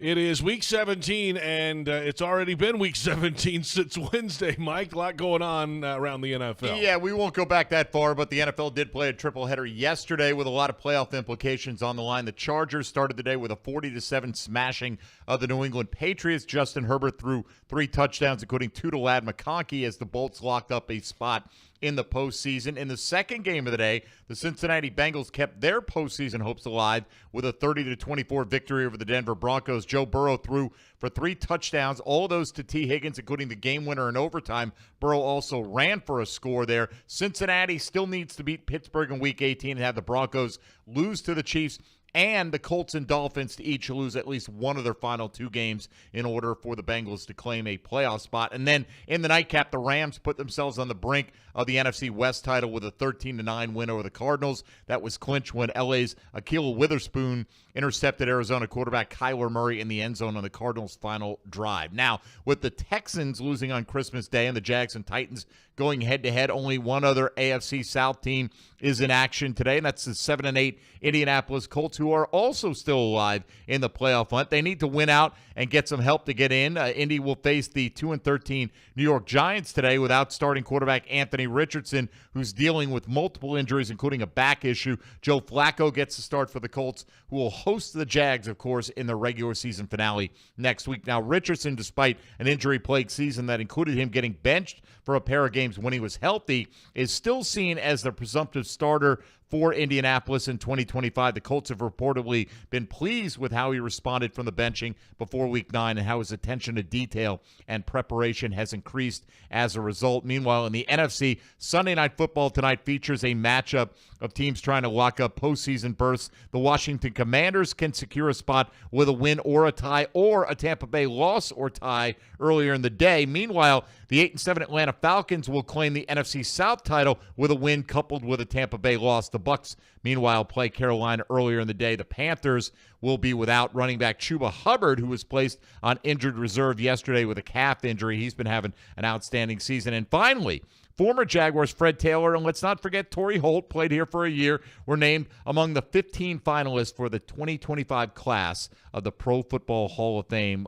Good luck to both, particularly Freddie T. No doubt about that. There's your look around the National Football League. And speaking of Fred Taylor, we spoke before the announcement yesterday of his spot in the finalists for the Pro Football Hall of Fame, but plenty to discuss around this Jaguars team. We start with the same question we could ask most every week. What now for this Jaguars defense? One, you have to start with not jumping off sides. Let's start there. Oh, man. Let's start with having a little bit of discipline. Let's start with acting like we're, veteran players that are getting paid a handsome ransom to go out there and do a job, right? So dial in on that, focus on that, learn how to line up properly. Know your assignments, no busted coverages. That's going to make the job for the Titans that much easier if you do those things improperly or incorrect. So line up properly, stay on side, know your assignment, and go out there and compete. Just play hard. And really, that's the formula that can help you get halfway through some of these losses that you've had if you only just do what you're supposed to do. I think on the flip side, you mentioned Mason Rudolph, Calvin Ridley, who I know wants revenge. More than a good performance, he wants to beat the Jags after, coming there for a year, then going back. Leaving to go over to Tennessee. You can bet he's going to play his tail off. And Tony Pollard, he's been their only real bright spot offensively. I thought he came in from Dallas and did well this year for what they had over there. So I don't expect it to be a high-scoring game. It'll be a lot like the very first matchup. Hopefully the Jaguars don't need a last-minute fourth-down stop to preserve a victory. But if they do, they have to be prepared to go out there and make it happen. Andrew Wingard should be in the lineup this week. Darnell Savage in the concussion protocol. And he was a little chippy after the game last week. I don't know if you saw his comments that, hey, why aren't you in the lineup? He said, I don't know. I was ready to play, and It was one of the most raw answers we've heard in that locker room this year. There's a fine line there, right? You don't want to really upset the coaching staff and things, but you also got to tell the truth sometimes. And Andrew Wingard, if anything, is going to go out there and tell you what he feels. Well, now he's got a chance to go out there and play like he feels too. Yeah, NFL still is the hierarchy system. You make off-season moves, and you're going to give those guys the first bite at the apple. And you have guys that are quietly in the background who knows their assignments, who you can depend on from a hustle and a competitive, competing standpoint. I think Wingard's that guy. He's a guy who's played hard to stay around here, and he wants to show that I'm ready to play. And he's kept himself ready to play. So those comments don't bother me. If I were a coach, hey, I got to find a way to get the players that want to play out there, the players that aren't going to have the mental errors or the, busted coverages or what have you. So if he's that guy, give him a shot. He might not be the most talented from a physically gifted or athletic standpoint, but if you know what you're supposed to do, again, you're halfway there because you can anticipate things happening. And that's what it is on defense. It's personnel recognition, formation recognition. These are the concepts that potentially might come from these personnels and formations. And if you can get everybody lined up, communicate fast on defense, then you can play better. You have put yourself in position to make plays. So, and if Wingard's that guy, give him a shot. Fred Taylor with us. Jaguars offense is the new left tackle this week. Walker Little is out, so Van Lannen's going to go there again. Let's see, the running game. Tank Bigsby had a fumble last week. Can't have those. No, that's kind of popped back up again. We'll see what happens with that down the stretch. But there's always Brian Thomas Jr. And even he had a drop last week. It was a holding call, wouldn't have mattered anyway. But you got to keep feeding this guy. This is the positive. It's really one of the biggest positive story in this team, I think, down the stretch is the development of Brian Thomas Jr. and what it means for the future.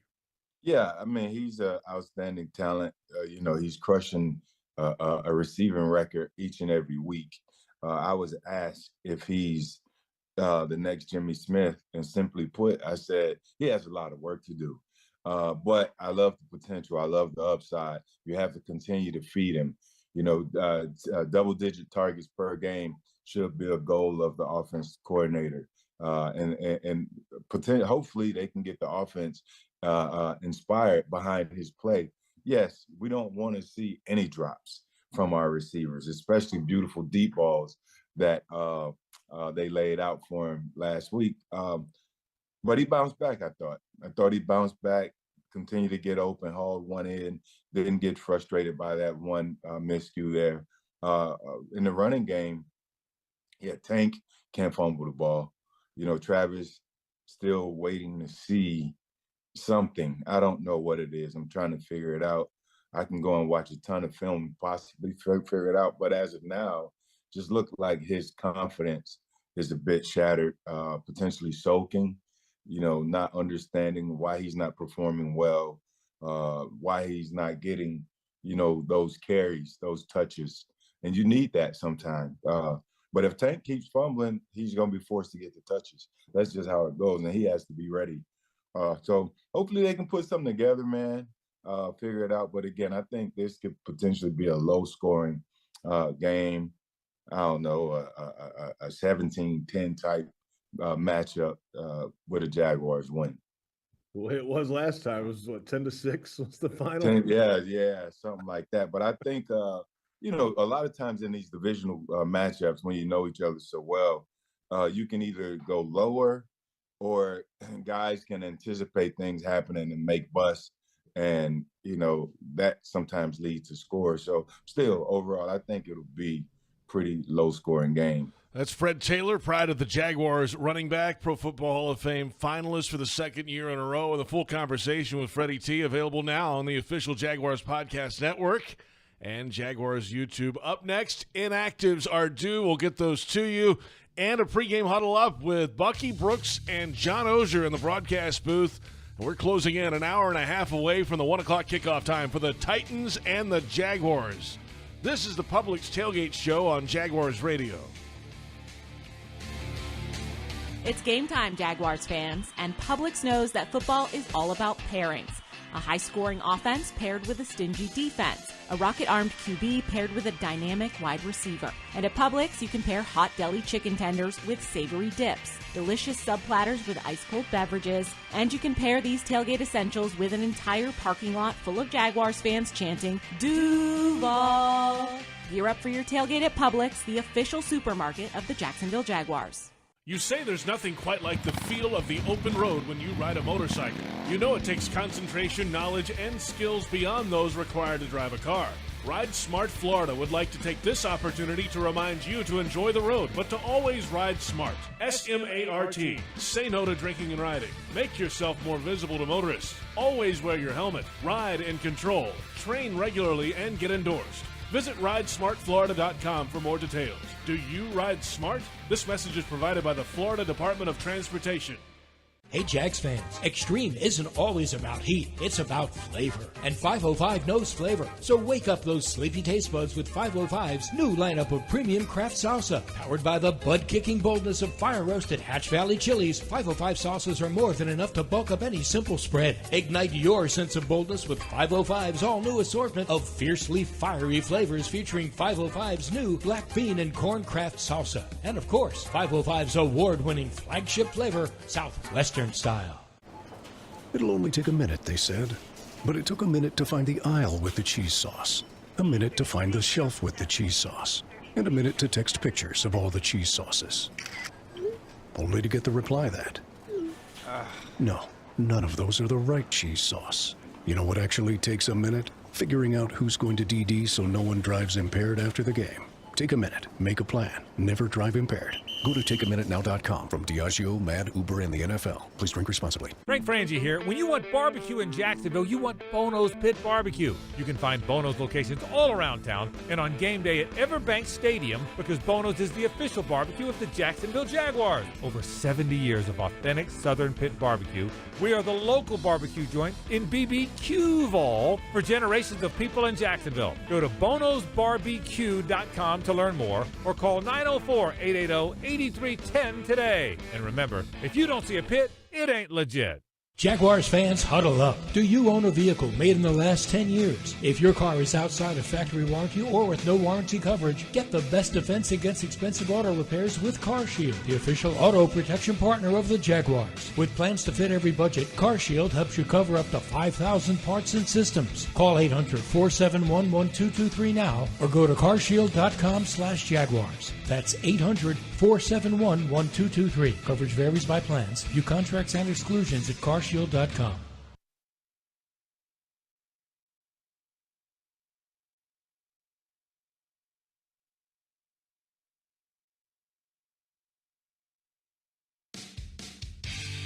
JP Shadrick, Mike Dempsey from the Hyundai Studios. The Publix Tailgate Show continues. Publix, where shopping is a pleasure. They present today's Titans-Jaguars matchup in Week 17 at the bank. It's a 1 o'clock kickoff time. So that means the inactives are in, and let's get to the Jaguars who are down today. Darnell Savage, safety, inactive in the concussion protocol. Ventrell Miller, the linebacker on the injury report this week, will not play. Walker Little ruled out earlier in the week.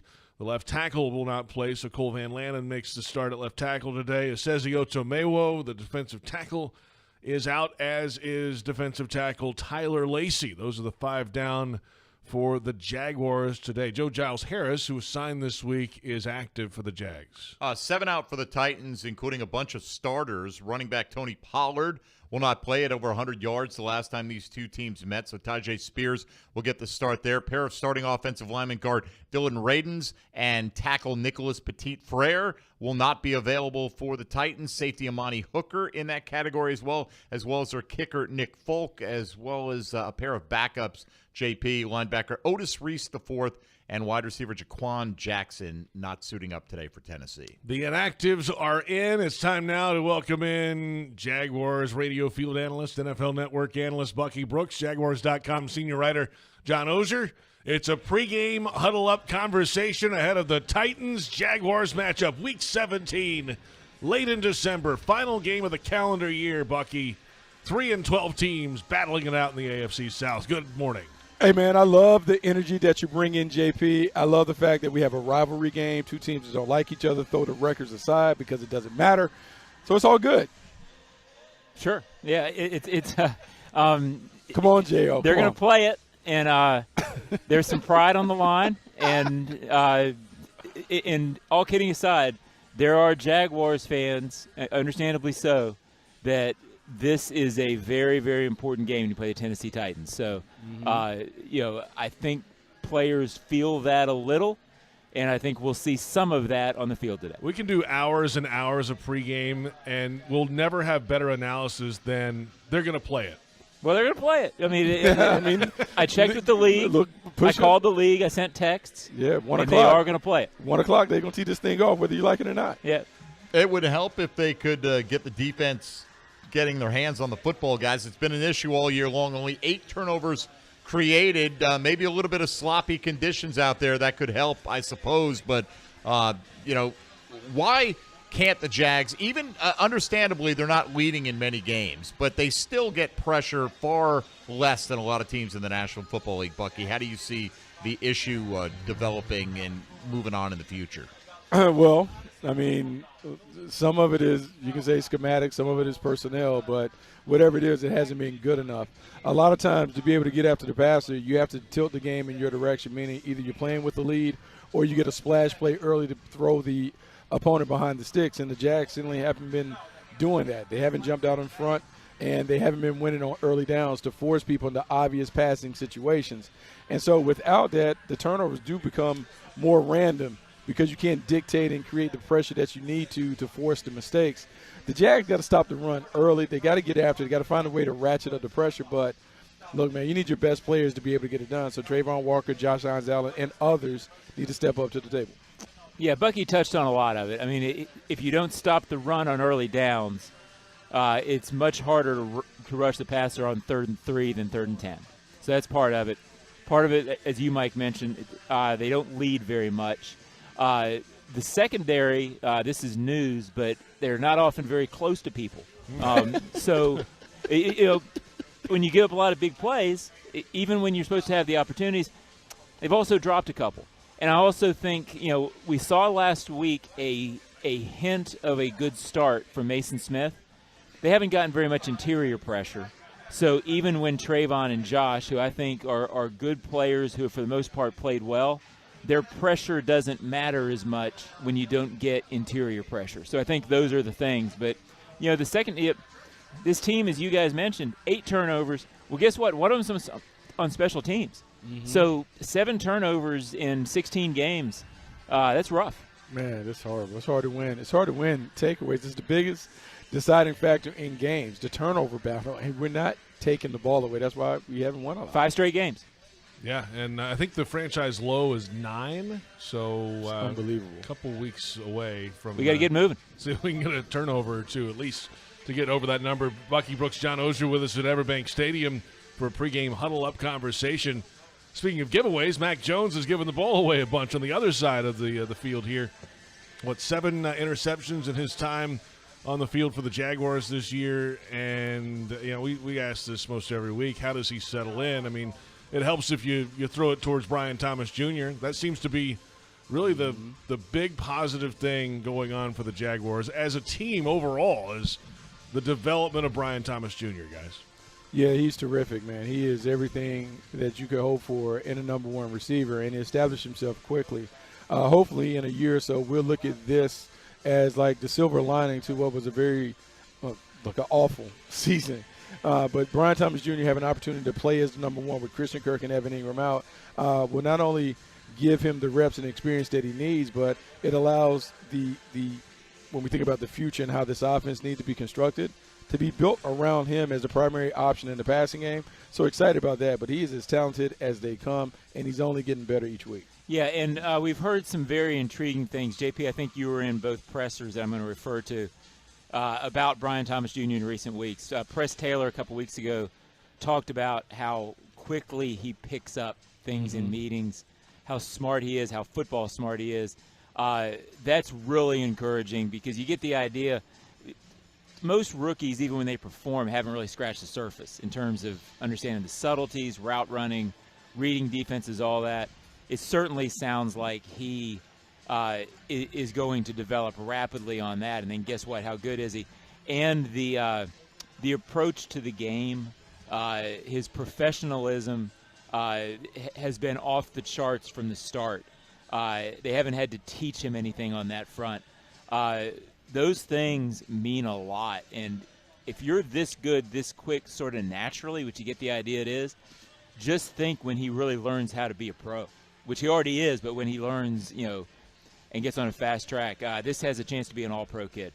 Yeah, I don't think we need to wait to look back to see this as the silver lining. I think it's pretty evident that Brian Thomas Jr. is the bright spot for the Jaguars consistently throughout the season. One area, if you focus in closely, a bright spot has been pass protection. The Jags have been pretty good, not giving up sacks. Walker Little now done for the year. And Cole Van Lanen has played in his place and played pretty well. It seems like no matter who they plugged in at tackle, guys, has at least gotten the job done in pass pro this year.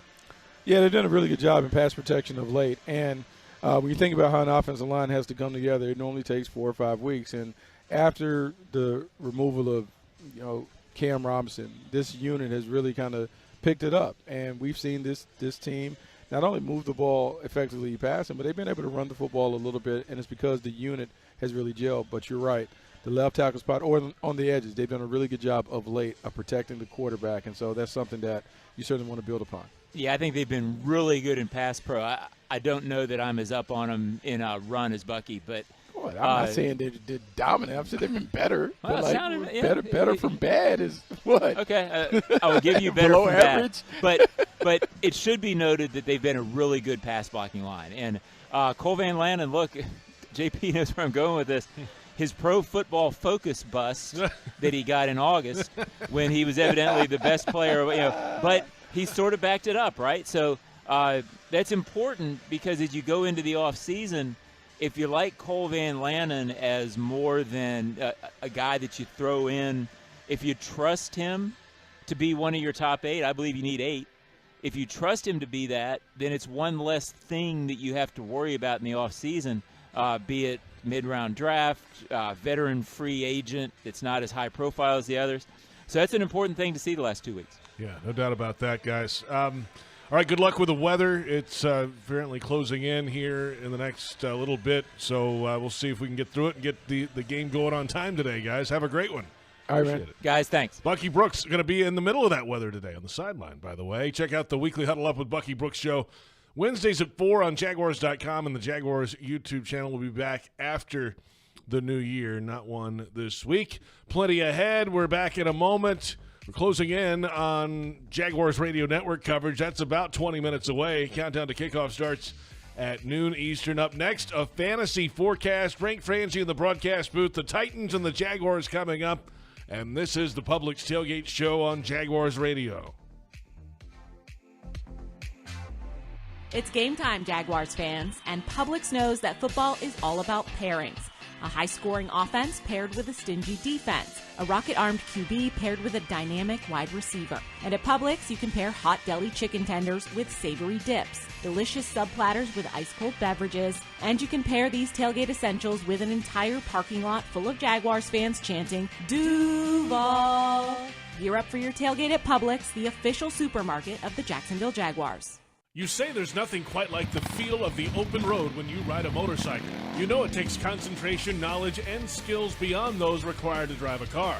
Ride Smart Florida would like to take this opportunity to remind you to enjoy the road, but to always ride smart. S-M-A-R-T. Say no to drinking and riding. Make yourself more visible to motorists. Always wear your helmet. Ride in control. Train regularly and get endorsed. Visit RideSmartFlorida.com for more details. Do you ride smart? This message is provided by the Florida Department of Transportation.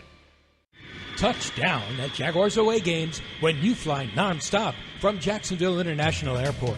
Join the Jaguars in Miami and Houston. Watch them win in Philly, Detroit, Nashville, and Las Vegas. All the other Jaguars games are just one short connection away. And if airport parking has you stressed, be sure to visit the Jax Airport website before traveling to the terminal. On it, you'll find information about the status of on-airport parking in real time. See if your favorite areas are available or if you need to call an audible. Visit flyjax.com for more information. Daily Daly's Dash is not only your Jaguars game day stop, but a great place to grab a meal any day of the week. To honor the Jags and the fans, we've crafted the Duval Sub. The Duval comes with freshly sliced turkey ham, melted cheddar and habanero jack cheese, topped with crisp lettuce, fresh tomatoes, and a double portion of our secret sauce, all served on a fresh roll. Come by your local's Daly's Dash today to get your delicious Duval Sub. Daly's is the official convenience store sponsor of the Jacksonville Jaguars. Can you smell it? The sweet scent of victory is already in the air, Jags fans. But wait a minute. That's not victory. That's the warm, buttery, sweet aroma of freshly baked Auntie Anne's pretzels. Your nose knows. Follow it to the nearest Auntie Anne's. Now located right here in EverBank Stadium. Auntie Anne's. Let's get twisted. The power of a great team starts with the right equipment, specialized skills, and the training to win. That's why ASAP Dental Care and the Jaguars have the home team advantage. At ASAP Dental Care, we follow our playbook to perfection to exceed your expectations. Count on us to be there for you 7 days a week to deliver full-service dental care. Score a winning smile with ASAP Dental Care today.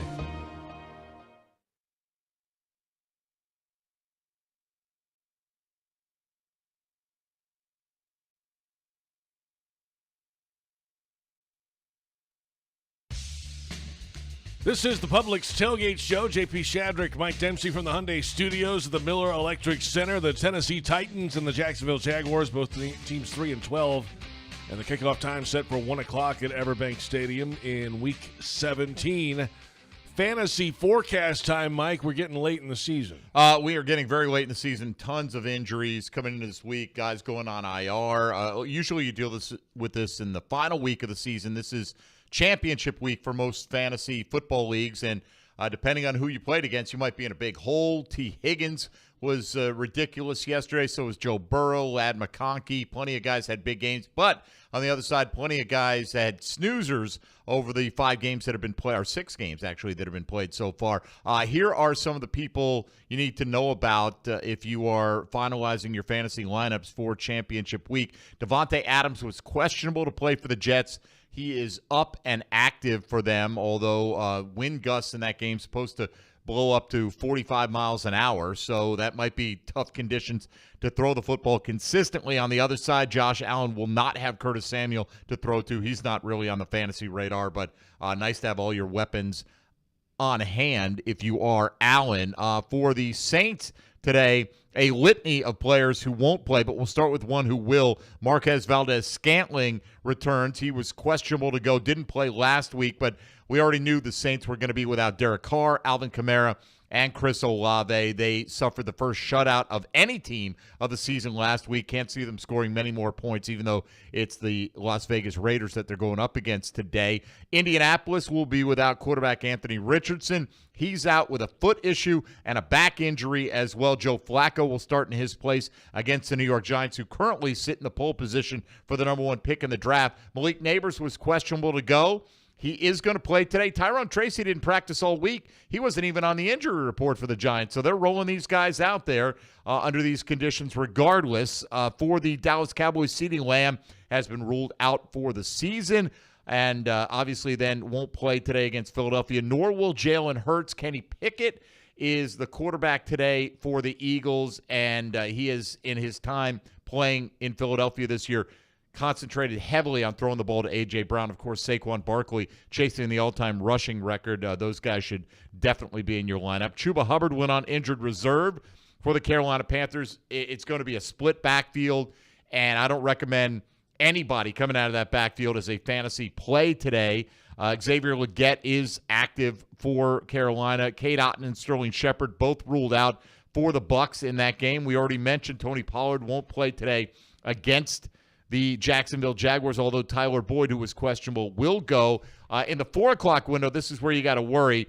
Tua Tagovailoa is doubtful to go for the Miami Dolphins. Jalen Waddle and Tyreek Hill are questionable It is reported that Waddle is unlikely to play. Hill is likely to play, but playing with Tyler Huntley, not exactly an ideal scenario for championship week. David Njoku and Cedric Tillman both ruled out for the Browns. Christian Watson is questionable for Green Bay, although he's not expected to go today. De'Ami Brown, the only player of note, out on Sunday Night Football between Atlanta and Washington. And Monday Night Football features Detroit at San Francisco. David Montgomery's been ruled out. Isaac Guerrero of the 49ers completely off the injury report. So at least you don't have that questionable tag hanging over your head if you want to play a guy Monday night who you might not have a pivot for. You mentioned Xavier Legette of the Panthers, and there was this video around Thanksgiving. They asked what was his favorite Thanksgiving meat, and raccoon. He eats raccoon for Thanksgiving, and then had it again for Christmas and brought some raccoon to